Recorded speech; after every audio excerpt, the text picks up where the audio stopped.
Vale. Mira, he querido comenzar este nuevo estudio de la Génesis y del libro El cielo y el infierno, que forman parte de la codificación básica que nos dejó Kardec, y esto lo he tomado directamente de la página web. Y quería que lo viésemos juntos, porque a mí me sucedió que cuando empecé a estudiar el espiritismo, muchas cosas básicas las acabé viendo mucho después. Entonces, creo que es importante dar unas pinceladas de qué es el espiritismo y bueno, incluso ver el símbolo del espiritismo. En fin, dice: el espiritismo es una doctrina filosófica con fundamento científico y consecuencias morales y religiosas. ¿Por qué es una filosofía? Es una filosofía porque habla sobre los principios y fines, y porque habla sobre el origen y el destino del universo. O sea, muchas veces decimos que es una filosofía, pero no entendemos qué es una filosofía. Pues eso es una filosofía, por lo menos hasta llegar a Kant. Kant ya hace estudios sobre la lógica, que también lo veremos más adelante, pero vamos, principalmente es eso. Siempre que el hombre se ha preocupado sobre dónde viene y a dónde va, y ha hecho escritos sobre ese respecto, a eso le llamamos filosofía. Si no me equivoco, filosofía viene de filo, que es vida en griego, y sofía, que es de entendimiento, ¿no? Conocimiento.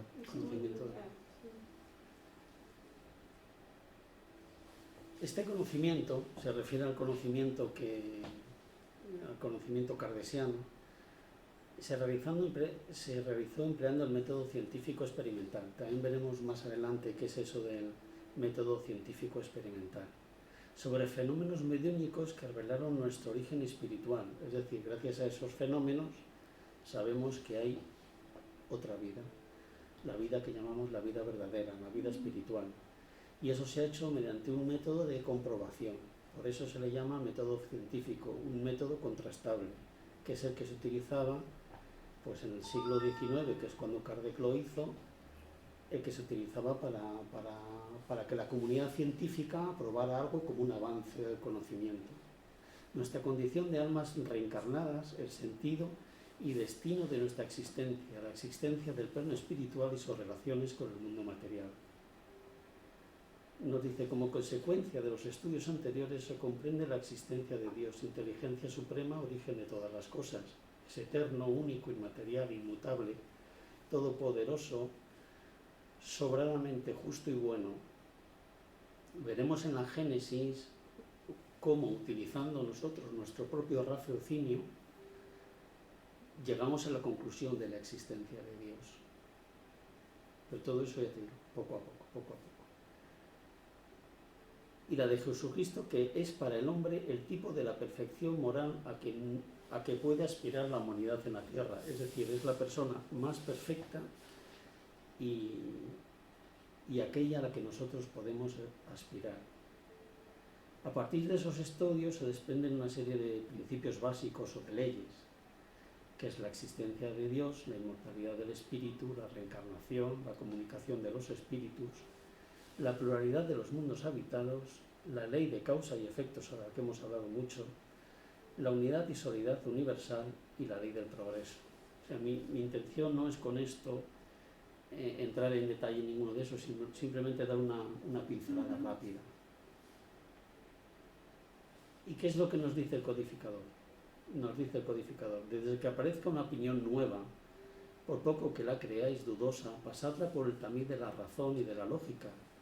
Lo que la razón y el buen sentido reprueban, rechazadlo con vigor. Más vale rechazar 10 verdades que admitir una sola mentira, una sola teoría falsa.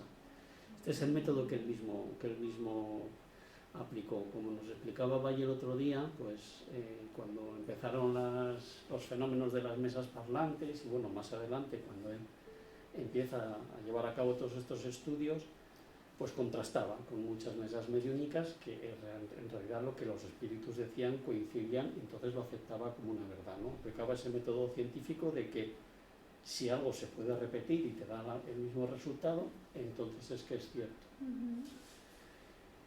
Esto es otro descubrimiento que yo hice también mucho después de iniciar el estudio del espiritismo, que es cuál es el símbolo que utilizamos los espíritas. ¿Es este? Esta, Es este de aquí. la uva, la parrera, La vina. la vino. Ah, Dice, pondrás en el cabecero del libro la cepa de vid que hemos dibujado porque es el emblema del trabajo del Creador. Los principios materiales que mejor pueden representar al cuerpo y al espíritu se encuentran reunidos en ella. En el cuerpo de la cepa, el espíritu es el licor, el alma o espíritu unido a la materia es el grano. El hombre, quinta esencia del espíritu, por medio del trabajo, y tú sabes que solo por el trabajo del cuerpo el espíritu adquiere conocimiento. Esto lo encontramos en el libro de los espíritus en los prolegómenos. Ya te digo, está en nuestra página web, es simplemente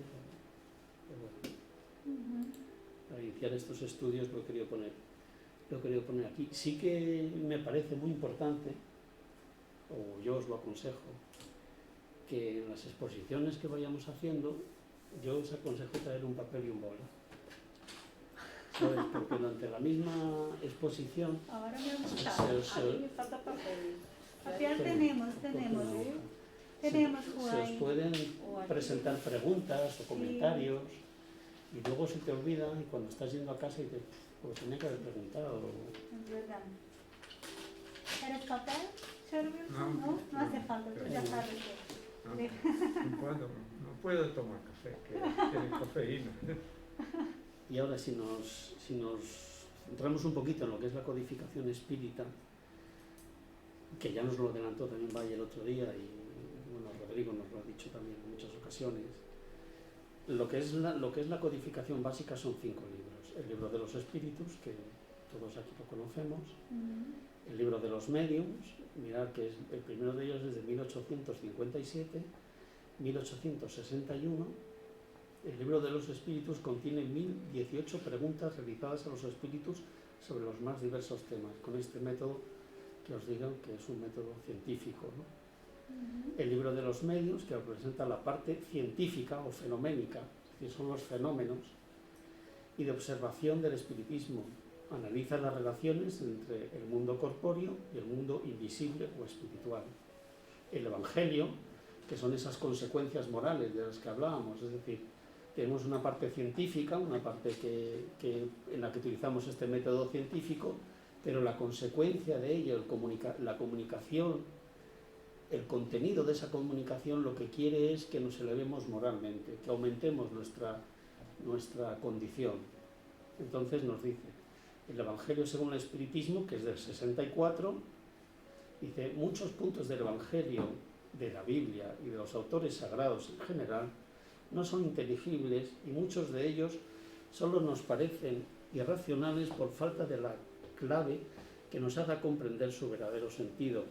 Esta clave está completa en el espiritismo, como han podido convencerse de ello aquellos que lo han estudiado formalmente y como se comprenderá mejor aún en el venidero. Es decir, el Evangelio lo que quiere es explicar al hombre del siglo XIX lo que Jesucristo habló con parábolas a un mundo de pastores. La mayoría de ellos no habían tenido acceso al conocimiento. De hecho, de los apóstoles, aunque moralmente estaban muy avanzados, solamente uno tenía estudios, que era Judas. Entonces, lo que se busca aquí es un esclarecimiento de esos puntos. Y ahora nos centramos en los 2 libros que pretendemos estudiar en estas clases. Uno de ellos, que es El cielo y el infierno, que es del año 1865, y que este libro da respuesta al destino del hombre después de la muerte física, a las causas del temor a la muerte. El temor a la muerte ha sido una palanca que se ha utilizado a lo largo de la historia de la humanidad para controlar al pueblo, ¿no? El temor a la muerte. La existencia del cielo y el infierno también se ha utilizado mucho en este mismo sentido. A la antigua creencia en los ángeles, ¿qué son los ángeles? Y los demonios, ¿existen o no existen los demonios? A todo esto el libro del cielo y el infierno va dando respuesta, ya te digo, ya os digo, de una forma muy racional, en la que nosotros mismos lo que hace Kardec es plantear un razonamiento y luego el lector lo puede abrazar o no lo puede abrazar. Y es en la medida en la que tu razón te va llevando el que va aumentando tu conocimiento y tu confianza en la que te dicen es verdad. Es decir, no son, por así decirlo, dogmas de fe, es decir, te lo tienes que creer, no. Detrás de ahí hay un razonamiento que él te propone. Y además, Kardec es muy buen pedagogo y el método que emplea y el lenguaje que emplea es muy directo, apenas da posibilidad de ambigüedad en aquello que dice. Y de cómo procede la justicia divina, entre otras, a la luz de la lógica y las enseñanzas espirituales. Y por último, la Génesis. Kardec es una persona un intelectual de su época, aunque no se hubiera formado en ninguna universidad, hombre, sí estuvo en la escuela de pedagogía en Suiza con Pestalozzi, pero bueno, veremos que en la Génesis es un compendio de un montón de conocimientos que él tiene, y entonces él utiliza todos esos conocimientos que él tiene de geología, de astronomía, de biología, de un montón de disciplinas que él conoce, las pone al servicio del conocimiento de la creación del mundo. ¿Y cuál es ese objetivo? Entonces desecha muchas creencias, por ejemplo, no entraremos en detalle, pero por ejemplo Adán y Eva, que dice es un símbolo. Después la Iglesia Católica también lo ha reconocido. Efectivamente, es simbólico, es una forma que tuvo la Iglesia Católica de explicar cuál es el origen de la humanidad. Y él lo que hace es utilizar todo eso, utilizar una muestra hasta donde las ciencias estaban desarrolladas en el siglo XIX, para decir, si esto ha sido así, utiliza incluso la evolución de las especies de Darwin. Entonces, si esto es así, yo entiendo que la evolución del hombre ha sido de esta manera. Entonces, la Génesis trata sobre la creación orgánica, espiritual, sobre la existencia y naturaleza del hombre y la formación del mundo que lo rodea, sobre el espacio y sobre el tiempo, sobre la providencia. La providencia divina, sabéis que es la custodia que Dios hace sobre sus seres. Esa es la providencia, la ayuda, la tutoría, la protección. Sobre los milagros y sus explicaciones. Veremos qué son los milagros, si se pueden explicar los milagros, si realmente son milagros o tienen una explicación que también podemos elevar a la razón. Muchos de estos aspectos, normalmente cuando estudiamos espiritismo, nos solemos centrar mucho en el Evangelio, es decir, en las consecuencias morales. Pero todo es parte de la creación divina y todo tiene un propósito y todo está al alcance de nuestro intelecto. Hay cosas que no entendemos porque la ciencia no ha avanzado lo suficiente o porque son demasiado complejas y nuestra evolución intelectual no nos da. Pero muchas de ellas podemos someterlas al tamiz de nuestra razón. Entonces este es el ejercicio al que Kardec nos invita a que hagamos. Que no adoptemos dogmas de fe, sino que lleguemos a la fe a través de nuestro raciocinio, que no tengamos conflictos entre ellas. Eso es lo que nos propone. Y yo, para empezar estas clases, que yo creo que nos llevarán al menos un par de cursos seguro, pues hace tiempo hice una presentación en la que yo comparaba Camino de la Luz, que es del Espíritu Emmanuel, psicografiado por Chico Xavier, y que lo escribió en 1938, y lo comparaba con los últimos conocimientos que había en ese momento sobre la exploración del universo. Entonces la NASA puso en órbita un satélite que lo llamó Hubble y que ha estado en órbita hasta hace muy poco tiempo. Aquí pone que es de 1990 al 2005, pero en realidad ha estado mucho más. Y a mí me pareció, y esto coincidió en el tiempo, yo cuando leí este libro en esas mismas navidades vi este reportaje. Entonces me pareció una cosa magnífica, que cosas que adelantaba Emmanuel en ese año, la ciencia llegó a descubrirlas pues 42 años después, 52 años después. Esto además nos servirá de preámbulo para el capítulo de la Génesis planetaria de la Génesis, del libro de la Génesis. Así es como comienza el libro, que has traído, Bianca. Si queréis leerlo alguno, si no lo leo yo. La Génesis planetaria, la comunidad de espíritus puros. Rezan las tradiciones del mundo espiritual que en la dirección de todos los fenómenos de nuestro sistema existe una comunidad de espíritus puros y elegidos por el Señor Supremo del Universo, en cuyas manos se mantienen las riendas que dirigen la vida de todas las colectividades planetarias.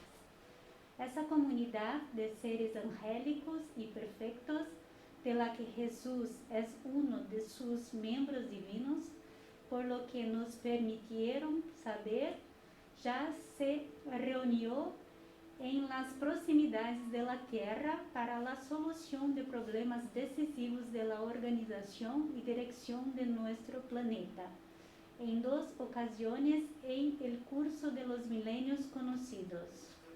Lo que nos está diciendo básicamente aquí es que la creación del universo, de nuestro universo, de los otros universos, la creación del cosmos en su conjunto, no es una cosa casual, no es una cosa que suceda porque sí, sino que sucede porque está orientado. Y en este caso, pues bueno, hemos hablado de Jesús y de otros espíritus que les ayudaron a hacer estas cosas. La ciencia no ha llegado a este punto de reconocer a Jesús como parte de la creación, aunque muchos científicos sí que reconocen que tiene que haber una mano que haya creado el mundo, que haya creado este universo que conocemos. Y así es como empieza. El telescopio más famoso de la Tierra no toca el planeta. Orbita. Você tem que abaixar, amor. No, pero es que está... A ver. Sí, pues esto está a Sí. tope. Es porque tú has elegido la salida de audio altavoces Samsung. Tienes que elegir la salida del propio sistema. Mira, sí, mira. Altavoz auricular. Este. Ahora sí.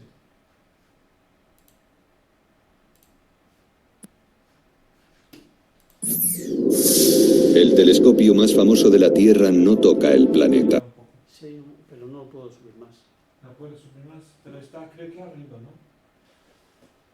¿O dónde está? No, el se mando? oye aquí en mi ordenador. Ah, vale, entonces no. Orbita a casi 650 kilómetros de la Tierra y da una vuelta entera. Puede salir. Ai, Va en la conecta em salida de Bluetooth. Bluetooth.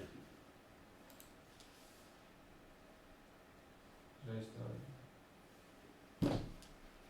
¿Cómo se llama este aparato? Está Va a encendido. aparecer, sí. Agregar. Agregar. Bluetooth. Sí. Va a aparecer. Esperar un poquito que ya aparece. No es ninguno de estos dos, ¿verdad? Dispositivo no. A ver. Está encendido. Está encendido. Pero vamos a ver. Esto aparece como BT speaker.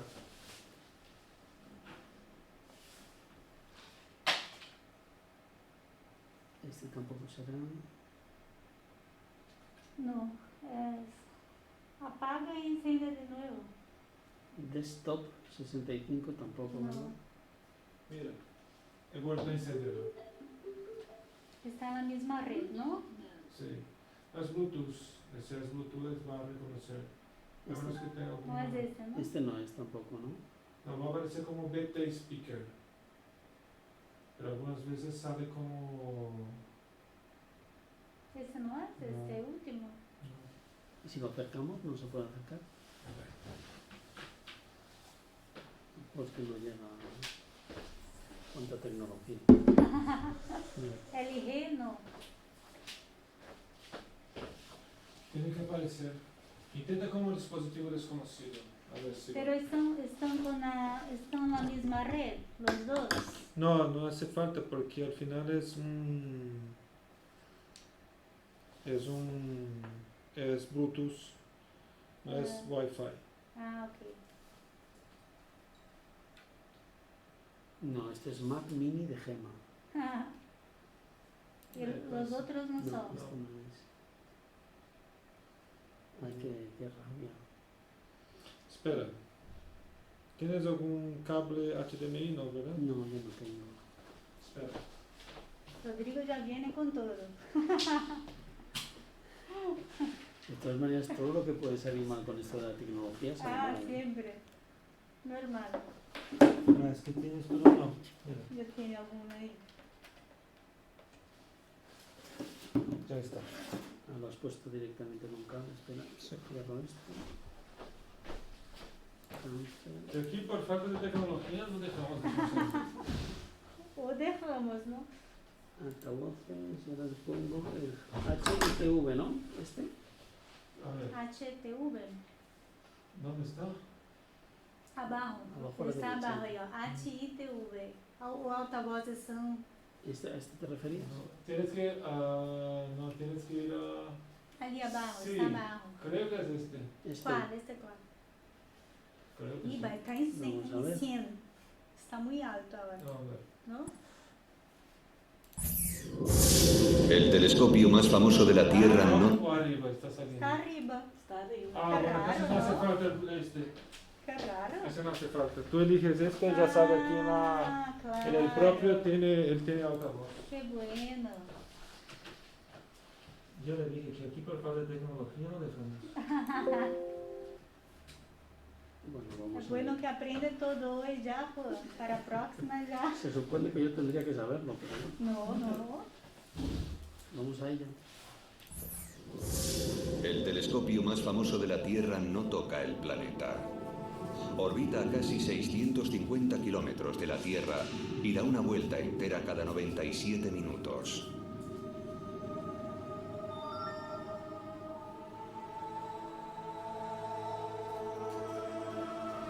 Su potente espejo lo ve todo. Fábricas de estrellas en las alturas, en las que se preparan nuevos mundos. La violencia de las estrellas que explotan.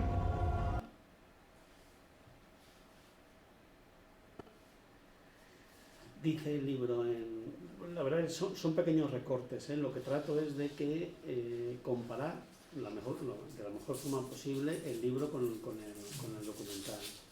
Dice la génesis planetaria, la ciencia de todos los tiempos. Te animas, Ruth, ¿no lees? Ah, sí. La génesis planetaria. La ciencia en todos los siglos está llena de apóstoles y misioneros. Todos fueron inspirados a su tiempo, reflejando la luz de las alturas, lo que las experiencias del infinito les han impreso en la memoria espiritual y esterilizando los defectos y conceptos de la época humana en que vivieron, en la faceta humana de su personalidad. En su condición de trabajadores del progreso universal, han sido portadores de revelaciones escalonadas en el dominio de los conocimientos superiores de la humanidad. Inspirados por Dios en los penosos esfuerzos de la verdadera civilización, sus ideas y trabajos merecen el respeto de todas las generaciones de la Tierra, aunque las nuevas teorías evolutivas del plano cultural de las sociedades mundanas hayan sido obligadas a prescribir sus antiguas proposiciones y fórmulas. Lo que nos está diciendo aquí es que la ciencia ha ido avanzando a lo largo de los siglos y que ha tenido sus apóstoles y misioneros. Y bueno, el propio método científico ha ido avanzando con el tiempo. Y la verdad es que, ¿alguna vez habéis visto los peleadores de la creación? ¿Cómo? No. ¿Quién los ha visto? ¿Cuál? Los Los pilares de la creación, ¿ya has No, visto? no. No me acuerdo, no me, ¿Tú los no has me visto, suena, No. no me suena. ¿Usted, señor Wilson? ¿No No. los habéis visto? No me suena, no sé. A veces no me acuerdo del nombre. Pues pero- este día no lo vais a olvidar entonces. Bueno, Hace mucho tiempo que los astrónomos se preguntan de dónde vienen las estrellas como nuestro Sol. Jeff Hester, de la Arizona State University, sabe que las estrellas evolucionan a partir de unas nubes de gas y polvo, pero espera descubrir cómo las nubes engendran las estrellas. Los astrónomos sospechaban que la nebulosa del Águila podía darnos pistas, pero ni siquiera los telescopios terrestres más potentes ofrecían imágenes claras. En la primavera de 1995, Hester apunta el Hubble hacia la nebulosa del Águila. En cuanto empieza a descargar las imágenes, no puede creer lo que ven sus ojos. Esta es la primera imagen de la nebulosa del Águila, situada a 6.500 años luz, tomada por el Hubble. 6.500 años luz. imagínate. La luz viaja a 300.000 kilómetros por segundo. Está a 6.500 años luz. Y esas tres columnas que vemos aquí están constantemente generando estrellas. Y en cada estrella se generan sistemas solares. Es Wow. incesante. Y constantemente se están destruyendo estrellas. Cuando nos dice la codificación que la creación de Dios es continua y es infinita, la ciencia lo corrobora. Muestra tres gigantescos pilares formados por el gas y el polvo. La torre de la izquierda mide unos 4 años luz. 4 años luz. O sea, De altura. 4 años luz a 300.000 kilómetros por segundo, fijaros la altura que tiene eso. Es una barbaridad.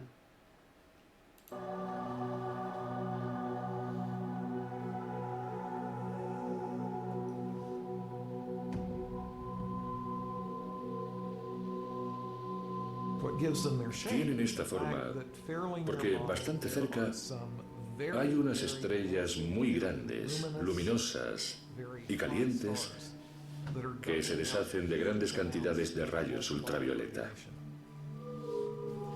Eso esculpe los alrededores.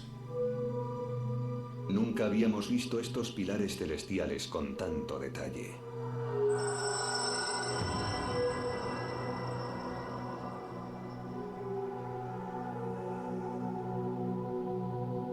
Por primera vez, los científicos observan que cada uno de ellos está salpicado por acumulaciones de gas. ¿Podrían sugerir esas masas que se trata del eslabón perdido en el nacimiento de las estrellas? Hester bautiza las acumulaciones como glóbulos gaseosos en evaporación, o EGG para abreviar. La imagen pone de manifiesto que dentro de los EGG se forman los embriones de algunas estrellas. Estamos buscando una instantánea de un proceso muy dinámico, la foto de algo que está cambiando. Y en una parte de ese cambio se forma una nueva generación de estrellas. Aquí, por ejemplo, vemos un punto rojo, que es la estrella. Y esta otra es especialmente bonita porque queda resaltada en la punta del EGG. En las imágenes, los EGG parecen pequeños, pero nuestro sistema solar entero cabe dentro de cualquiera de ellos. Estas masas calientes de gas son el primer paso en la formación de las estrellas, y las torres de las que penden recibieron un nombre muy adecuado: los pilares de la creación. Wow. Es impresionante, ¿verdad? Impresionante. Pues Me pone los pelos de punta. este conocimiento Kardec no lo tenía cuando escribió la Génesis. No lo tenía.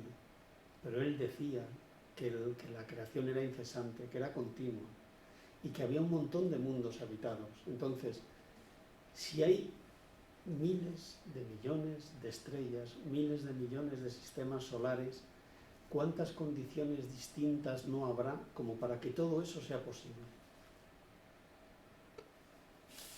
Seguimos leyendo del libro de Camino de la Luz. A Rodrigo ahora. Bueno,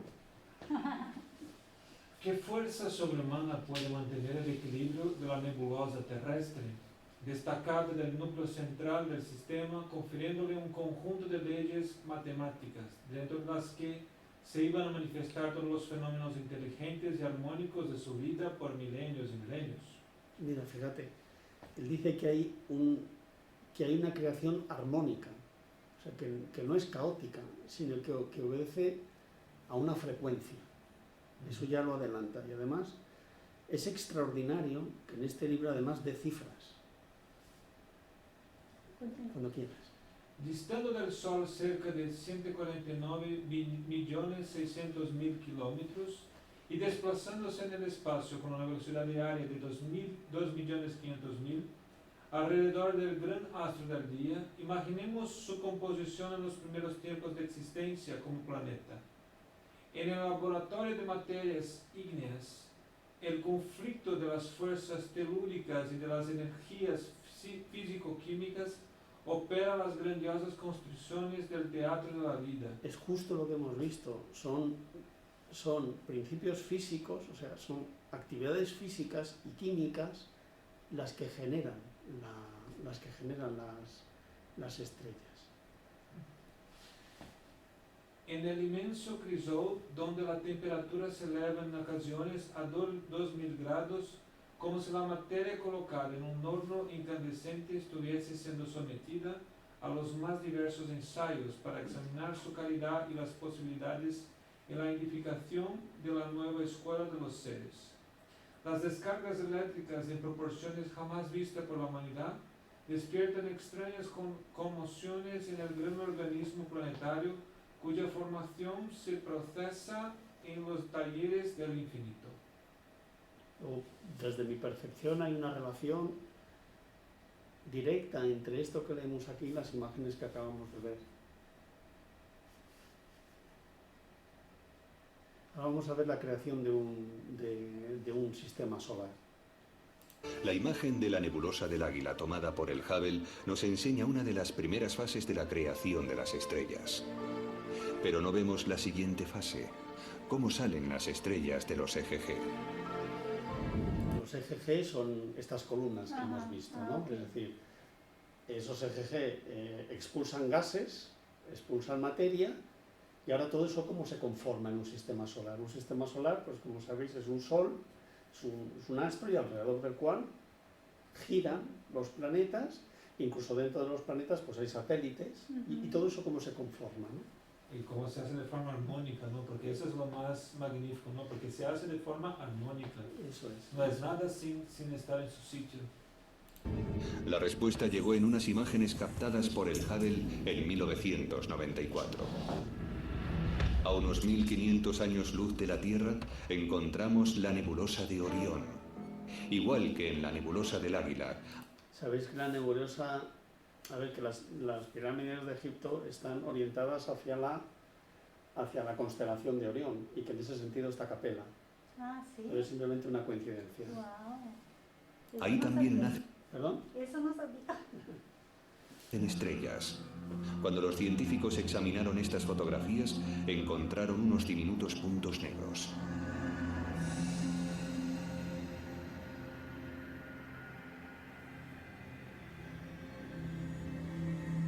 Discos planos de gas y puntos de polvo creados recientemente por los EGG. Los puntos se llaman discos protoplanetarios o Proplits para abreviar. La masa de color naranja del centro es cálida y empuja hacia el interior el material suelto que rodea al disco. De este modo la materia se comprime en el centro de la masa. La presión se acumula y la masa se calienta. Con el tiempo, se habrá calentado tanto que desencadenará una fusión nuclear y nacerá una estrella. Es decir, el material tiene una propiedad que hace que se atraiga, lo que comúnmente conocemos como gravedad, ¿no? Entonces el material se junta, hay tanta presión, cuanto más material, más fuerza de unión y llega un momento que explota. Y eso genera un núcleo central, que es el Sol, y un montón de partículas que van a girar a su alrededor. El calor y la radiación de la fusión nuclear genera viento estelar que barrerá la mayor parte del material desprendido en el disco. Pero parte de este material queda orbitando alrededor de la estrella que acaba de nacer. Con el paso del tiempo, los restos se acumulan formando aglomeraciones, crecen, evolucionan y forman un planeta. Es el mismo caso que si pudiéramos retroceder 4.500 millones de años para ver la formación del Sol y del Sistema Solar. Ese sería el paisaje que encontraríamos. El Hubble nos ha enseñado el génesis de un nuevo sistema solar y ha respondido a nuestra pregunta de cómo se formaron nuestra propia estrella, el Sol, y nuestro planeta, la Tierra.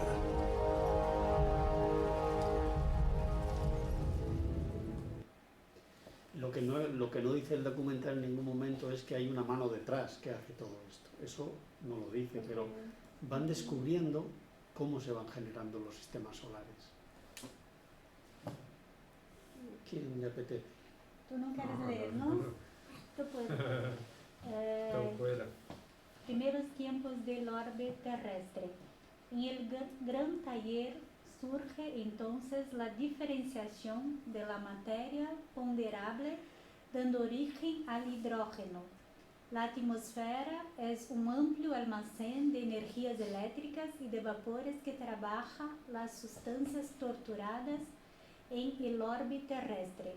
El frío de los espacios actúa, sin embargo, sobre ese laboratorio de energías incandescentes y la condensación de los metales se realiza con la formación de la costra solidificada. O sea, aquí lo que nos está diciendo es que ya uno de esos elementos que se ha desprendido después de que ha habido esa explosión, pues se solidifica, y sobre esa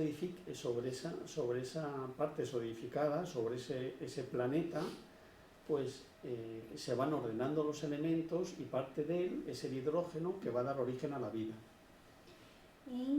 Es el primer descanso de las tumultuosas conmociones geológicas del globo. Se forman los primitivos océanos, donde el agua tibia sufre una presión difícil de describir. La atmósfera está cargada de vapores acuosos y las grandes tempestades barren en todas direcciones la superficie del planeta, pero sobre la Tierra el caos permanece dominado como por encanto. Los paisajes se aclaran, fijando la luz solar que se proyecta en ese nuevo teatro de evolución y vida. Las manos de Jesús habían descansado después del largo periodo de confusión de los elementos físicos de la organización planetaria. Es decir, pues todos esos polvos que se generan pues se van depositando y poco a poco se va aclarando el planeta. La creación de la Luna. Sobre esto a mí me parece fascinante porque aquí habla de la formación de la Luna y luego vamos a ver cómo, obviamente no en la Tierra, pero nos va a enseñar el cometa Hubble cómo se genera, cómo se creó la Luna. La Luna en Júpiter, pero bueno, la forma es la misma. ¿Quieres leer? Sí, sí. En ese proceso de valores cósmicos en el que trabajan los operarios de la espiritualidad bajo la orientación misericordiosa de Cristo, se delibera la formación del satélite terrestre. El programa de trabajo a realizarse en el mundo requería la ayuda de la Luna en sus más íntimos detalles. Ella sería el ancla del equilibrio terrestre en los movimientos de traslación que el planeta efectuaría alrededor de la sede del sistema, el manantial de fuerzas ordenadoras de la estabilidad planetaria y, sobre todo, el mundo naciente necesitaría de su luz polarizada, cuyo suave magnetismo actuaría decisivamente en el drama infinito de la creación y reproducción de todas las especies en los diversos reinos de la naturaleza. La influencia que tiene la Luna sobre la Tierra es obvia, ¿no? Las mareas, Sí. el movimiento, las estaciones. Pero su luz polarizada, eso que La luz polarizada quiere decir que se refleja, que la luz se refleja la luz del Sol se refleja en la Luna y la vemos. Ah, ok. Y ahora vamos a ver, después de esta anunciación de la creación de la Luna como un elemento necesario para la vida en la Tierra, en las condiciones en las que Jesús y los demás co-creadores consideraron que debía darse, vamos a ver cómo es la creación de un satélite. Durante una semana entera, el Hubble estuvo captando imágenes del cometa mientras chocaba contra Júpiter.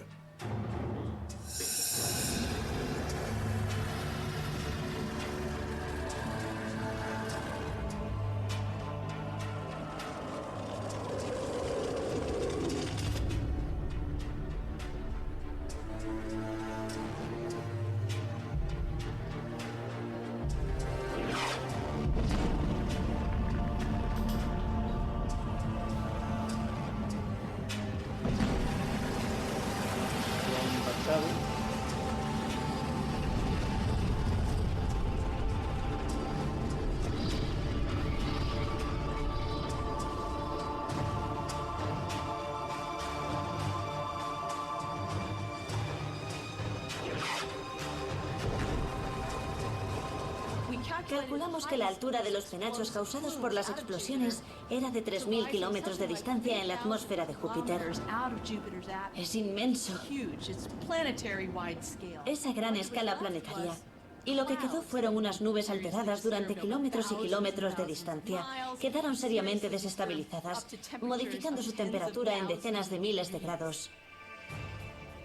Si un objeto como el SL9 hubiera chocado contra la Tierra, habría sido un día catastrófico. Las imágenes que el Hubble captó de la colisión del cometa nos muestran que el tipo de violencia que formó nuestro planeta unos miles de millones de años atrás sigue adelante. El Shoemaker Levy 9 nos ha enseñado una jornada devastadora en el cercano Júpiter. Pero en cuanto el Hubble enfoca una zona del cielo vacía, su descubrimiento deja atónita a la comunidad científica. Bueno, ¿qué os está pareciendo? ¿Os parece? Muy interesante.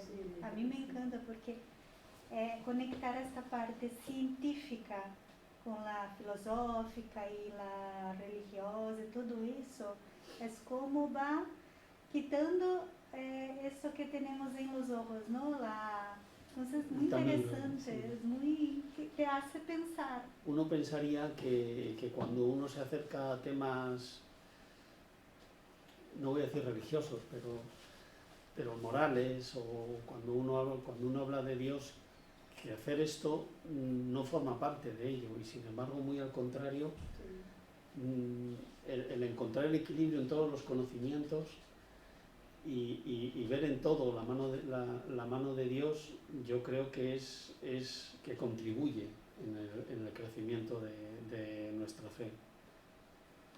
Pues, ¿quién quiere leer ahora o leo yo? Yo leo. La vida organizada, los ensayos asombrosos. A esa altura los artistas de la creación inauguran nuevos periodos evolutivos en el plano de las formas. La naturaleza se convierte en un gran taller de ensayos monstruosos. Todo lo que sobraba fue eliminado. Perdóname un momento. Dice que son monstruosos porque la Tierra, como ya sabemos, sufre muchísimas evoluciones, incluso tiene muchísimas especies que luego se demuestra que son incompatibles con la vida del ser humano, porque nosotros no tenemos la capacidad sobre todo cuando no tenemos un intelecto evolucionado y tenemos herramientas como para combatir a ciertos animales que son mucho más grandes que nosotros, que están mucho mejor adaptados al medio que nosotros, pues ¿qué es lo que hace entonces la espiritualidad? Pues aquí nos lo explica. Todo lo que sobraba fue eliminado, se allanaron dificultades y se realizaron nuevas conquistas. La máquina celular fue perfeccionada hasta el límite de lo posible, en función de las leyes físicas del globo. Los tipos adecuados a la Tierra fueron consumados en todos los reinos de la naturaleza, eliminándose los resultados teratológicos y extraños del laboratorio en sus continuos experimentos. La prueba de la intervención de las fuerzas espirituales en ese amplio campo de operaciones es que mientras el escorpión, gemelo de los crustáceos marinos, conserva hasta hoy de modo general la forma primitiva. Los animales monstruosos de las épocas remotas que fueron posteriores desaparecieron para siempre de la fauna terrestre, guardando los museos del mundo los interesantes recuerdos de sus formas atormentadas.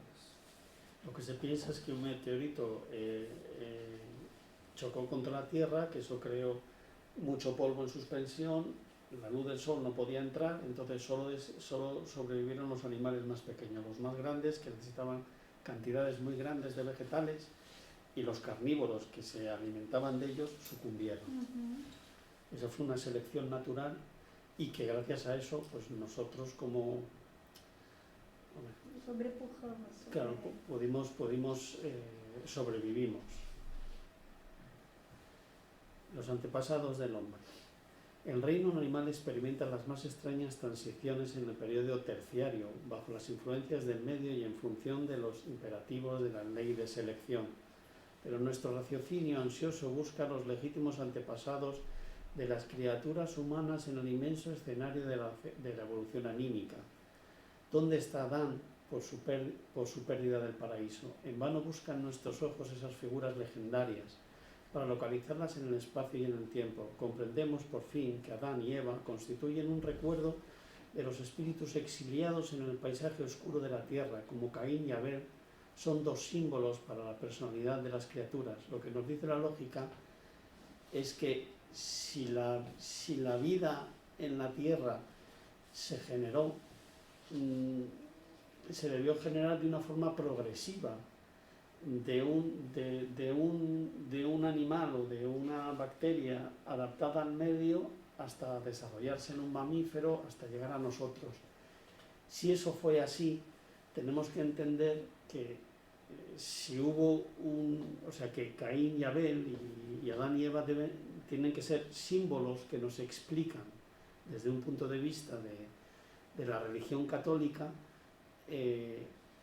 pues algunas de las causas, el pecado original y otra serie de cosas que también veremos a lo largo de los estudios de estas próximas semanas.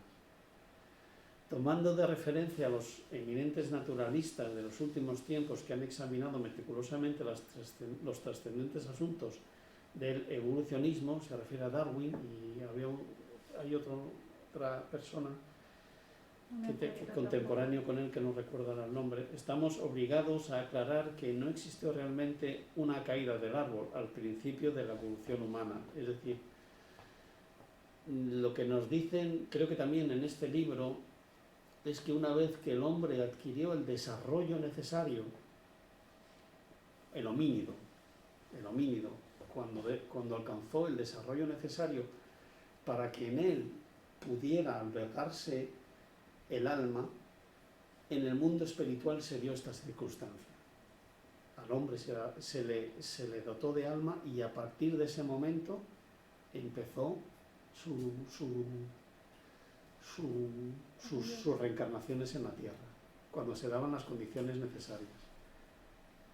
Todos fuimos hechos simple e ignorante, entonces imagino que empezamos ahí mismo, ¿no? De un puntito. Lo que es la evolución del mamífero en sí, que nos alberga, del cuerpo que nos alberga, sí, exactamente así. De hecho, cuando vemos la evolución de un feto dentro del útero, pues vemos también una evolución hasta convertirse en el homínido que luego es. Sí.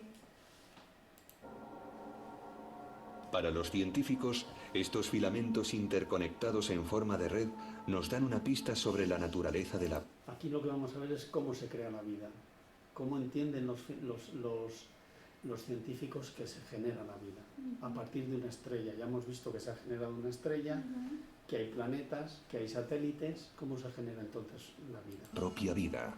Los elementos básicos para generar vida se forman en el centro de las estrellas. Cuando las estrellas explotan, estos elementos fundamentales quedan repartidos por el universo, sembrando nebulosas lejanas que alumbrarán nuevos planetas y nueva vida.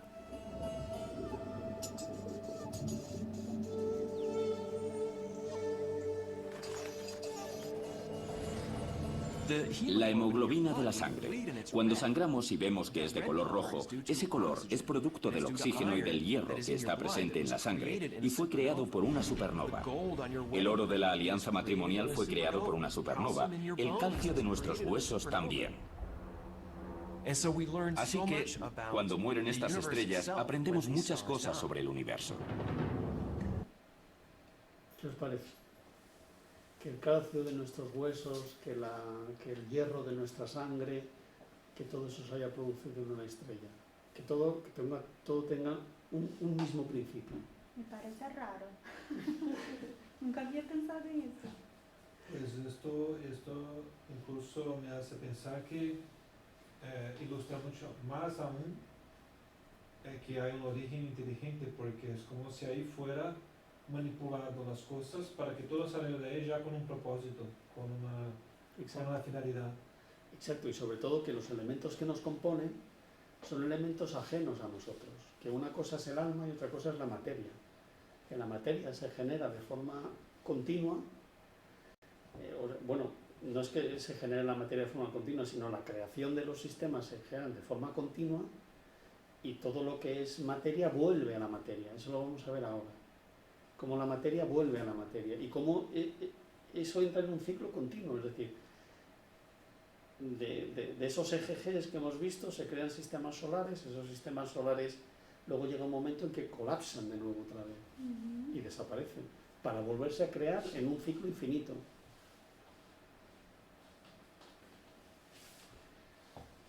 Aquí nos habla en el libro de Camino de la Luz del Apocalipsis, del final de los tiempos, eso también lo veremos. Pero me parece, y sobre todo porque este hecho en concreto, durante la Edad Media, se hizo mucho uso de él, ¿no? Sobre el final de los tiempos, sobre los miedos, sobre una población que no tenía acceso a la cultura, porque básicamente lo tenía la Iglesia y los nobles son los que tienen acceso a la cultura, mientras que los demás no trabajaban la tierra o eran ganaderos, ¿no? Y vamos a ver ahora qué es lo que nos dice sobre el apocalipsis o sobre el fin de los tiempos. Creo que ese dejamos contigo, que es muy grande. Sí, dice el Apocalipsis que la bestia podría emitir grandezas y blasfemias durante 42 meses, señalando que su número era 666. O sea, muchas veces se ha asociado el 666 con el número del diablo, con el número de... Esto está en el Apocalipsis, en el capítulo 15, en los versículos del 5 al 18. Considerando la importancia de los símbolos en aquella época, tener en cuenta que en la época en la que estamos hablando, la Iglesia estaba perseguida. Entonces tenían que escribir de forma simbólica, no podían escribir de forma directa. Y vamos a ver este 666, qué es lo que quiere decir. Considerando la importancia de los símbolos en aquella época y siguiendo el rumbo seguro de las interpretaciones, podemos tomar cada mes como 30 días en lugar de como 30 años en lugar de 30 días, conteniendo de esa manera un periodo de 1260 años corrientes, justamente el periodo comprendido entre 610 y 1870 de nuestra era, cuando se consolidaba el papado después de su entronización con el emperador Focas en 1607 y el decreto de infalibilidad papal con Pío IX en 1870, que señaló la decadencia y ausencia de autoridad del Vaticano ante la evolución científica, filosófica y religiosa de la humanidad. Es decir, la verdad que esto es complicado de entender, ¿no? Y mi pretensión no es que aprendamos esto, ni mucho menos. Lo que pretendo con esto es que las ideas apocalípticas sobre el final de los tiempos, que durante mucho tiempo nos han acompañado, en realidad no son tales, sino que son como el número 666, es un número simbólico que lo que quiere decir una cosa es bien distinta. Y ese número 666 lo que hace referencia es una época, y es un periodo concreto de la Iglesia, entre el año 610 y 1870. En cuanto al número 666, sin referirnos a las interpretaciones con los números griegos en sus valores, debemos recurrir a los números romanos en su significado por ser más divulgados y conocidos, explicando que el sumo pontífice de la Iglesia romana es quien utiliza los títulos de Vicarius Generalis Dei in Terris, Vicaris Fidei y Dux Cleri, que significan vicario general de Dios en la tierra, vicario del Hijo de Dios y príncipe del clero. Entonces, si hacemos un cálculo, dice, al estudioso le bastará un pequeño juego de paciencia sumando los números romanos encontrados en cada título papal para encontrar la misma ecuación, 666 en cada uno de ellos. Se confirma así que el Apocalipsis de Juan tiene su gran importancia para el destino de la humanidad terrestre. Es decir, que el 666 no se refiere a ningún demonio, se refiere simplemente al Papa. Es una forma simbólica de decirlo, ni más ni menos. Y me parecía, aquí yo hice en su momento hice una pequeña nota aclaratoria que me parecía importante sobre el asunto. Dice, la Iglesia naciente en la época de San Juan, estos son el primer siglo de creación de la Iglesia, vivía un periodo de perturbaciones y persecuciones violentas. Esto es así, lo seguían persiguiendo pues igual que en la época de Jesús. La mayoría de los investigadores coincide en que se trataría de un periodo durante el mandato del emperador Domiciano del 14 de octubre del año 81 hasta la muerte el 18 de septiembre del 96. La lectura del libro del Apocalipsis se puede hacer en varios planos. Lo podemos hacer de forma literal o de forma simbólica. Igual que podemos hacer ahora leer la Biblia, la podemos leer de forma palabra por palabra o buscar la traducción completa, ¿no? Yo creo que en estos tiempos se tiende mucho más a estudiar la Biblia palabra por palabra. Debido al contexto histórico en que fue escrito, es necesario comprender todos los niveles para interpretarlo. Los destinatarios del Apocalipsis se especifican a continuación. Escribe en un libro lo que ves y envíalo a las 7, estamos hablando de San Juan, a las 7 iglesias a Éfeso, Esmirna, Pérgamo, Tiatira, Sardis, Filadelfia y Laodicea. Esto está en el Apocalipsis 1:11. En este contexto, el término iglesia se refería a las comunidades o congregaciones locales de cristianos que vivían en cada ciudad y no solo al edificio o edificios en los que se reunían para el culto. Tener en cuenta que en los primeros años del cristianismo había más de siete iglesias en aquella zona. Bueno, el sentido de que estemos viendo esto es para intentar entender el final de los tiempos, el Apocalipsis, ¿no? El final. Las iglesias alrededor de Éfeso eran en realidad más de 7. Había congregaciones ubicadas en Corinto, en Filipos, en Colosas, solo por nombrar unas pocas ciudades adicionales de donde existen iglesias de Dios en el Nuevo Testamento. San Juan eligió e individualizó 7 probablemente por encontrar en ellas elementos significativos para su mensaje y para adoptar el simbolismo aritmético en el que el número 7 indica totalidad. Es decir, aquí os las he marcado. ¿Qué quiere decir con esto? Que el final de los tiempos que está contenido en el Apocalipsis está escrito de una forma simbólica. Únicamente quería decir eso. Y lo que pretendo mostrar a continuación es aquello que más que hoy, pero sí durante gran parte de la Edad Media se ha considerado que sería el fin de los tiempos y que a muchas personas, incluso cíclicamente, sigue apareciendo como algo que pudiera suceder, que es lo que nos dice la ciencia al respecto. Por un lado, en el libro que tienes ahí nos dice que lo que es el símbolo del demonio no es tal, sino que se refiere a otra cosa, y por otro lado nos dice que el fin de los tiempos, pues que tampoco es tal. La muerte de nuestro Sol se puede comparar con un ocaso mucho más poderoso. Algunas estrellas son cientos de veces más grandes que nuestro Sol. Cuanto más grande es una estrella, menos tiempo vive y más violenta es su muerte. Estas explotan formando una enorme bola de fuego llamada supernova. No todas las estrellas explotan formando una supernova. El Sol no puede, por ejemplo. Le falta la energía. No dispone de la masa necesaria para que ocurra lo que sucede en el centro de una estrella cuando explota. Hay pocas capaces de hacerlo en la galaxia. Todas las estrellas tienen la fuerza de su gravedad interna equilibrada con la presión externa del calor que generan por la fusión nuclear. Cuando se quedan sin combustible, la presión que mantiene el equilibrio desaparece. La gravedad sostiene la batuta.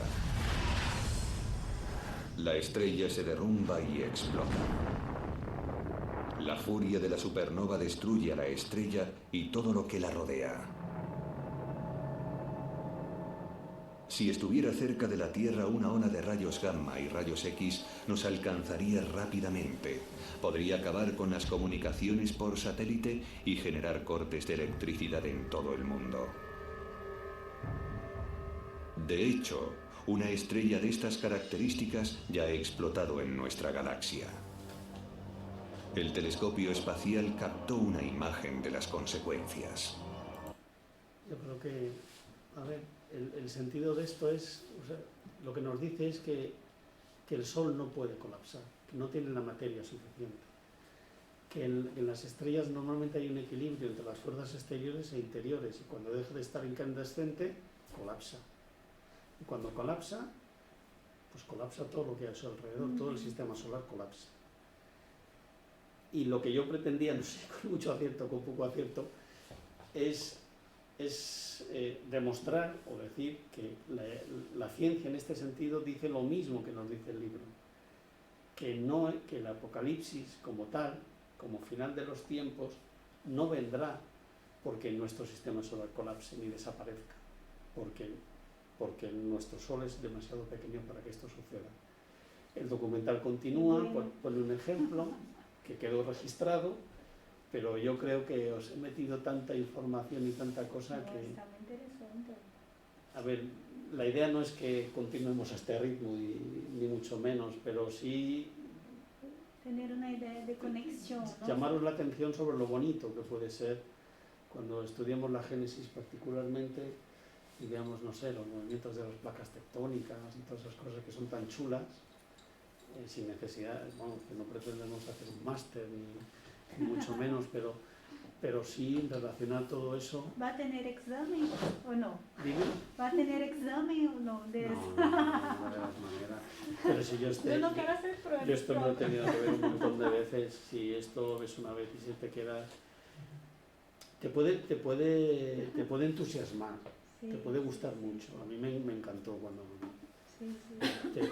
Te puede entusiasmar, te puede atrapar lo que es la creación de Dios, ¿no? Lo cual, pues no sé, te hace como mucho más cercano, sentirte parte de toda esta orquesta, de todo esto, de todo este funcionamiento. Y lo que yo pretendía con esta primera clase es dar un foco completamente distinto a una clase o a un estudio sobre la creación divina. Pues me pareció muy, muy interesante esta conexión y hacer esta asociación, ¿no? de lo científico con lo que está aquí en los libros. Entonces, es muy interesante. Para mí es muy interesante, me gusta. Y eso es solo una... Puntita. No, solo una... Lo que hizo ahora Juan, que está muy bien, es que crear este deseo, porque la Génesis es todo esto. Y mucho más. Explica esto, explica, es que ahí tú ves las conexiones con todo, explica la creación, es realmente una Génesis como debe de ser, sin ¿cómo decir? Sin que tú vas diciendo cosas por aquí, pero no, va directamente al punto. Y explica mucho, incluso cuando entra en temas, cuando entra en la parte de los planetas, de la astrología. Yo te digo que pasé un poco cuando he leído porque es muy técnico, es muy científico. Entonces, y es difícil, para quien no conoce muy bien, tiene que estar ahí estudiando y buscar. Es un tema aparte, pero que solo esta parte que habla de los planetas, de la parte científica, ya conlleva mucho estudio. Es como un mundo aparte dentro de la propia Génesis. pero que no se trata de que no lo aprendemos, no te asustes. No es cuestión es cuestión de relacionar, esto es como quien mira al mar, ¿no? Sí. Tú No, pero miras al mar. yo también, yo tengo mis estudios también, así que eso no me, a ver, que es así, yo lo veo claramente. No lo he personalizado en ti, pero no. Sí, no, pero perdón, a discúlpame. mí, no, pero los libros son súper difíciles de leerlo y verlo así es más fácil, es un lenguaje bien complicado. A mí me extraña mucho que los cientistas no lo hayan leído estos libros. Sí. Y yo tengo una duda. Kardec cuando escribió estos libros siempre fue inspirado, pero yo tenía entendido que él recibía información de los medios. Es que yo no sé muy bien esta parte. No, pero en la Génesis él emplea el conocimiento que él tiene.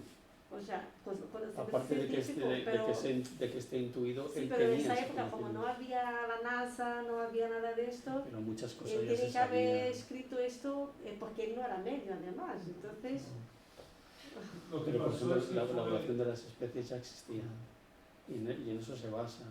Y estudios sobre las placas tectónicas también existían, y el movimiento de los astros de Copérnico, todo eso él ya lo o sea, conocía. él entonces ha hecho un trabajo de científico. Él ¿no? lo recopiló todo, todos los saberes Sí. de la época, en biología, en botánica, todo eso lo conglomeró y dijo, para mí esto tiene sentido si se hace de esta manera, o sea, si ha sucedido así.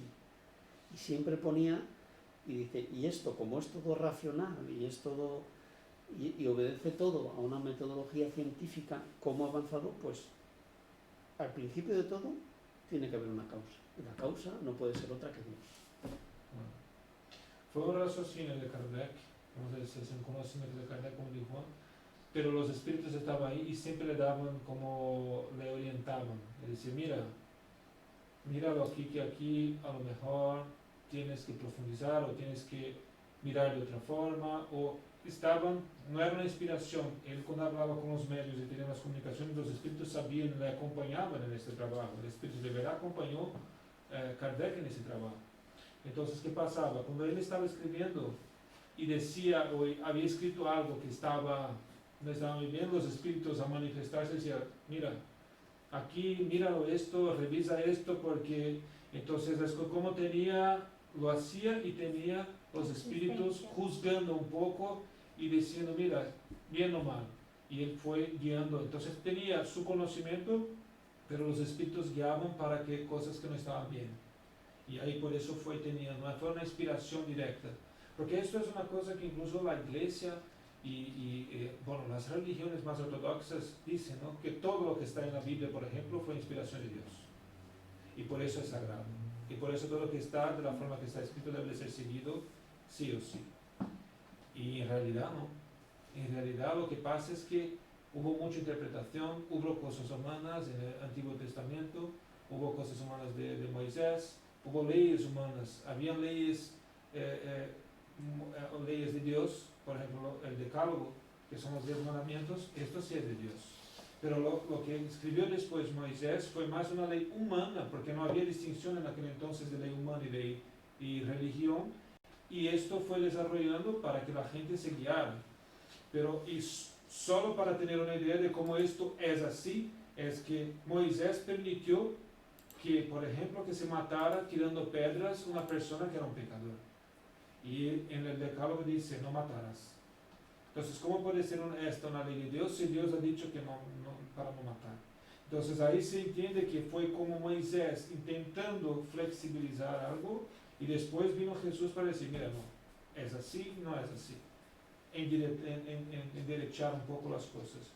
Entonces, y esto se traduce en lo que estamos hablando. No es que Kardec no fue inspirado, porque claro, todos los que son trabajadores del espiritismo o en las iglesias o en cualquier religión tienen inspiración divina porque están trabajando para Dios, ¿no? Y tienen que hacer un trabajo muy, muy importante, pero no significa que todo es inspiración, que hay una gran parte que viene de la propia persona, una parte anímica, vamos a decirlo así. Y fue lo que pasó con Kardec, pero no quita el brillo que tienen las obras de Allan Kardec por ningún lado, porque mira lo que escribió este hombre en este entonces, en la Génesis, y esto es solo un... Justamente complementa y esclarece Así muchas es. cosas. Sí, yo lo que entiendo en eso que tú has dicho, por ejemplo, de la Biblia, de Moisés, es cierto, es así, tal cual, pero yo aprendí, ¿vale? Porque yo también he estudiado también mucho la Biblia en la religión y tal, que la Biblia son relatos, no es que sea una inspiración divina como algunos libros, por ejemplo, como los salmos, luego los cánticos, ¿vale? Que son como poesías y tal. Eso también, y el Apocalipsis, que ha sido una visión de Juan. Entonces, lo que sí que he entendido es que son relatos de lo que ha pasado, pero sí que es cierto que Moisés, que desde que vino Jesús fue para romper esto de lo que había antes de Moisés, las leyes de Moisés.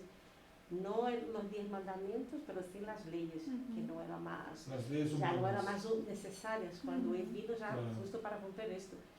Y eso que pasa, hoy en día tenemos leyes ahora mismo que no son condices con lo que dice Jesús, porque hablábamos el otro día del dinero, de dejar dinero, de no pagar, eso no, en un mundo real no puede ser, pero en un mundo espiritual es como debería ser lo ideal, ¿no? Entonces, claro, pues mi duda era esa, la Biblia yo la veo como un libro de relatos que han pasado, yo me lo creo, o sea, yo lo creo que lo que está en la Biblia es cierto, que si Josué oró a Dios, se dice, oró, y el sol paró, y hay unos científicos que han descubierto que sí, que había tal, comprobando que puede haber pasado esto, ¿no? Que el sol había parado un día para que pudiera ganar una guerra, y otros relatos de la Biblia. Y luego los libros de Kardec, pues eso, la comparación que yo tenía era eso, ¿cómo fue eso? O sea, ¿le ha sido dictado todo o es una intuición? Pero luego él va, porque como no había estas cosas, yo no pongo en duda nada, yo creo que es muy lógico, porque creo que dentro de nosotros salta la chispa, ¿no? Cuando escucha algo que es muy lógico, ¿no? Sí, y ahí es lo que, ¿sabe? Era esa mi pregunta. Yo he visto Incluso las 7 plagas de Egipto sí, las han explicado científicamente. sí, justo. No dice que no sucediera. Es que hay cosas horribles en la dice, Biblia. Yo leí la Biblia así en plan, y estas cosas, que Dios ha hecho esto, y luego las borracheras de David, de Noé, ¿sabes? Que te impresiona, pero son relatos y están ahí tal cual. No es para... Son cosas que hay que usar interpretación y hay que utilizar la razón, que fue lo que hizo Kardec. Y entonces utilizó su razón, incluso nos dijo, ¿no? que no creéramos en todo, incluso lo que escribió él, que todo lo hiciéramos bajo nuestra concepción, nuestra razón, y si no estuviéramos de acuerdo, que criticáramos y que encontráramos, porque al final tampoco tiene la verdad. La verdad en la filosofía no existe. Lo que existe es el conocimiento que se va desarrollando poco a poco. La verdad nunca en la filosofía no se trabaja con la verdad, se trabaja con el conocimiento. Y lo que pasa es que esta distinción que hay, y por eso tenemos muchas veces un poco de discrepancias, un poco de conflictos dogmáticos contra religiones más ortodoxas, porque se cree que la Biblia tiene la verdad. Y al final no es así 100%. Contiene verdades, Sí. pero no es la verdad. Contiene verdades. Entonces, O contiene la verdad, pero hay interpretaciones distintas. No, y faltan partes. La Biblia no está adulterada, yo diría que está como que le han quitado información. Sesgada. Claro. ¿Oh? ¿Cómo? Sesgada. Sesgada. Sesgada es que te faltan Esa partes. seguro. Eso, pues eso, es lo que... Sí, Ah. sí. Por eso. Ese es el sentido del Evangelio, de la codificación, no dejar en el no entendimiento algunas partes de la Biblia que no se acabaron de entender. Ese es el sentido. En cualquier caso, la doctrina espírita no es una doctrina agresiva en el sentido en el que te diga, como decía antes, que es un acto de fe. No lo es.